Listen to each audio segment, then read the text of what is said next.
माझं नाव आदिनाथ महावीर मगदूम. मी कोल्हापूरहून आलेलो आहे. मला जवळपास फिस्टुलाचा त्रास गेल्या 1 ते 1.5 वर्षापासून होता.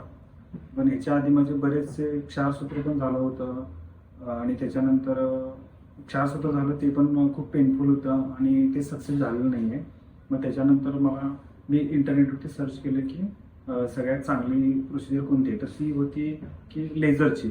तर लेझरची कुठं करायचं ते खात्रीशीर थोडंसं हवं होतं. मग इंटरनेटला चेक केलं तर अश्विन सरांचं नाव समजलं.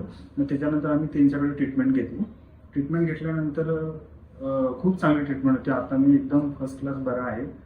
माझं ऑपरेशन होऊन जवळपास 6 महिने झाले, पण जवळपास पहिल्या 2 महिन्यानंतरच मला एकदम रिलीफ होत होतं. फक्त फॉलोअपसाठी सरांनी 3 ते 4 महिने मला कंटिन्यू बोलवतं, कारण माझी थोडीशी केस कॉम्प्लेक्स होती. तर आता आजचा माझा लास्टचा फॉलोअप होता आणि एकदम खूप चांगलं माझा रिझल्ट आहे आणि त्याच्यासाठी मी खूप धन्यवाद देतो हिलिंग हँडला, अश्विन सरांना आणि ओव्हरऑल सगळ्या स्टाफला. Thanks for everything healing.